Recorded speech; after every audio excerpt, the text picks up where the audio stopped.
Российский телеканал «Звезда», телеканал Министерства обороны, убрал из эфира фильм, посвященный главе Республики Ингушетия, герою России Юнусбеку Евкурову. Руководство канала даже принесло извинения на своем сайте, и сообщили, что редактор программы уволен. К моему глубокому сожалению, в нашей программе «Легенды армии» от 15 ноября 2016 года произошла грубая редакторская ошибка, связанная с ингушско-осетинским конфликтом 1992 года. Виновные понесли наказание. Поводом для такого решения стал фрагмент, в котором глава Ингушетии вспоминает события 24-летней давности, конфликт между осетинами и ингушами в пригородном районе Владикавказа, столице Северной Осетии. Глава Северной Осетии Вячеслав Битаров даже звонил первому заместителю администрации президента России Сергею Кириенко и заявил, что сюжет направлен на разжигание межнациональной розни. Надо сказать, что и сам Евкуров, генерал-разведчик, тоже сказал, что ему жаль, что кадры с его участием стали частью выпуска программы на «Звезде», что конфликт 20-летней давности давно исчерпан, осетинские и ингушские народы живут в мире и не следует пытаться вбить между ними клин. И самое главное, что сказал Евкуров, что канал позволил себе некорректную интерпретацию. Видимо, даже спустя столько лет говорить о тех событиях все еще очень трудно, а научиться это делать, кажется, это важно, хотя бы потому, что конфликты, в том числе и на национальной почве, происходят и в других странах, их тоже когда-нибудь придется решать.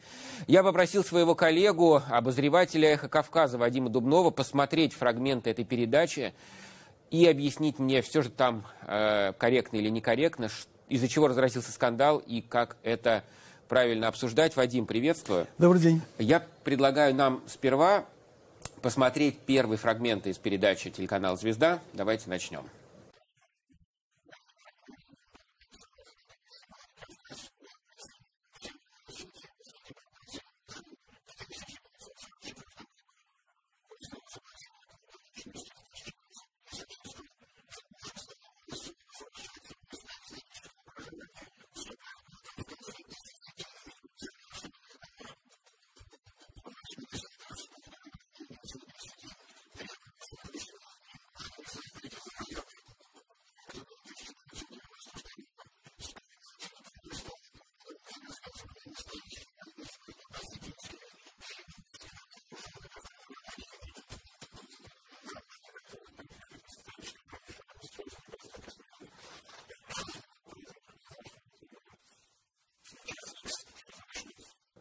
Все, что говорит Евкуров, все так. Все, что говорит канал, тоже так. Только это все, то, что так, это такая только маленькая часть большой мозаики. И без того, что представляет собой остальное вот это мозаичное поле, эта вся правда не имеет никакого смысла. Это упрощение, которое, действительно, будучи правдой, вот это та простота, которая хуже воровства. Потому что в этом, собственно говоря, опасность. Опасность не в обмане, и даже не в желании разжечь межнациональную рознь. Я не думаю, что это было как-то запрограммировано. Скорее всего, это или злонамеренно. Непонимание тех эмоций, тех чувств, которые люди испытывают. Да, это просто вот такое вот журналистское упрощение. Не знаю, господин маршал, как журналист. А в чем сложность этого конфликта? Давайте тогда разберемся. Сложность во многом. Сложность в том, что есть у этого конфликта история. И сложность в том, что как в подобных конфликтах история не имеет в конечном счете никакого значения. Потому что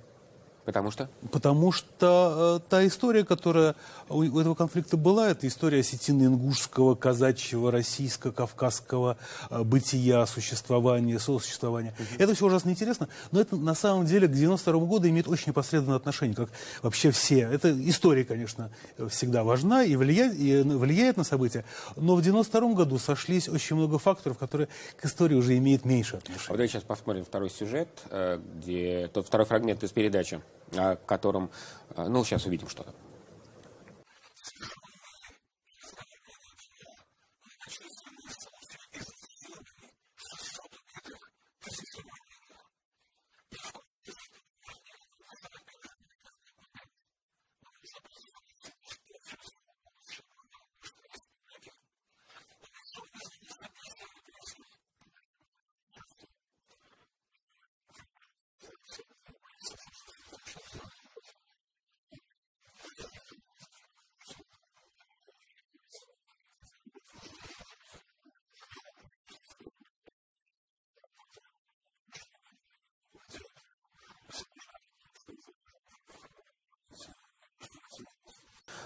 спустя столько лет в Ингушетии и в Осетии вообще возвращаются к истории этого конфликта?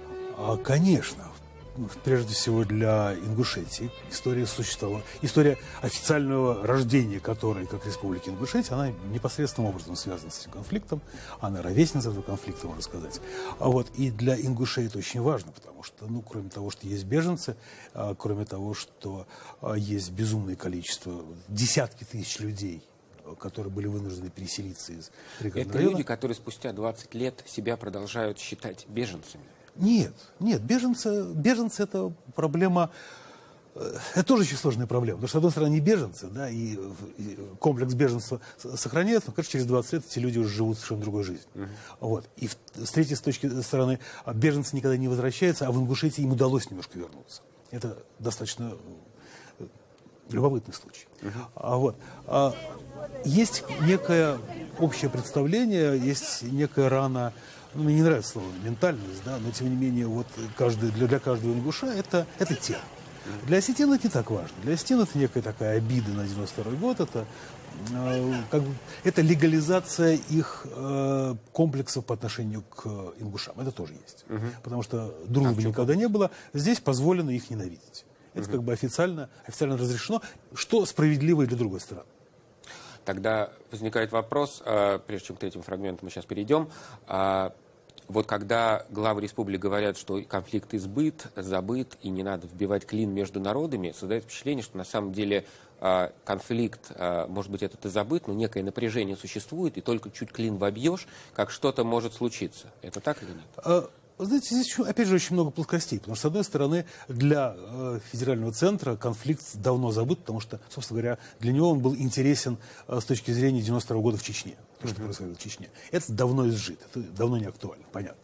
Но то, что случилось в 92 году, живет своей жизнью, которая не зависит от того, что было, когда конфликт затевался. Вот сейчас мы посмотрим третий фрагмент, кое-что хочу спросить про СМИ. Больнее всего оказалась интерпретация конфликта средствами массовой информации. Политика была такая, поддерживать одну сторону. Это наглядно было видно, в том числе там на всех передачах. Выставлялись ингуши агрессорами, выставлялись там. При этом, когда сегодня мы задаемся вопросом, как же получилось так, что и нападали это процентном соотношении 90% и погибших, и пропавших здесь ингушские национальности. Когда нам говорят, надо говорить помягче, я всегда задаю вопрос, а как мягко сказать? Как мягко сказать, кстати, сейчас Юнусбек, видимо, понял, потому что написал какие-то изменения на своем сайте, тем не менее, когда он говорит о том, что СМИ показывали однобоко в 92 году, это, на ваш взгляд, справедливое замечание? Это тоже правда, но здесь очень трудно понять, в таких конфликтах невозможно определить, кто первым начал. И главное, непонятно, надо ли? Или надо? Потому что там была и провокация центра, которой был нужен повод для Чечни. Там были абсолютно... Я хотел на этот момент обратить внимание. Этот конфликт – это пролог к Чечне? Это часть чеченской истории. Это часть того, что происходило с 91 по 94 год. И в этом смысле два народа стали отчасти заложниками этой конфликта? Скорее, ингуши стали заложниками этого конфликта, потому что ингуши были первыми ответчиками за Чечню.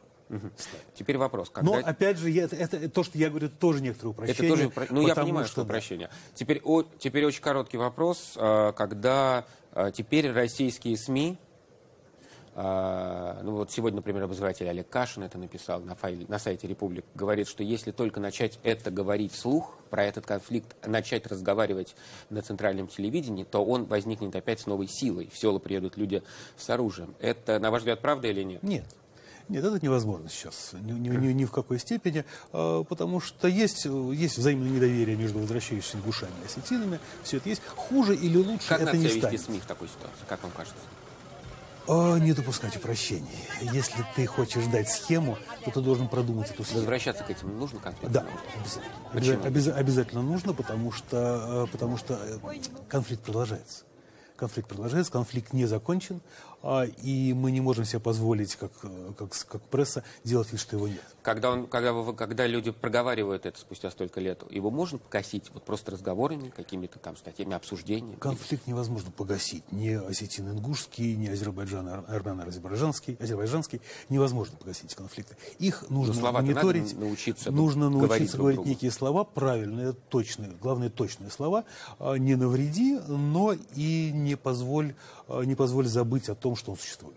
Спасибо большое. Вадим Дубнов, обозреватель «Эхо Кавказа» в студии «Настоящего времени». Спасибо.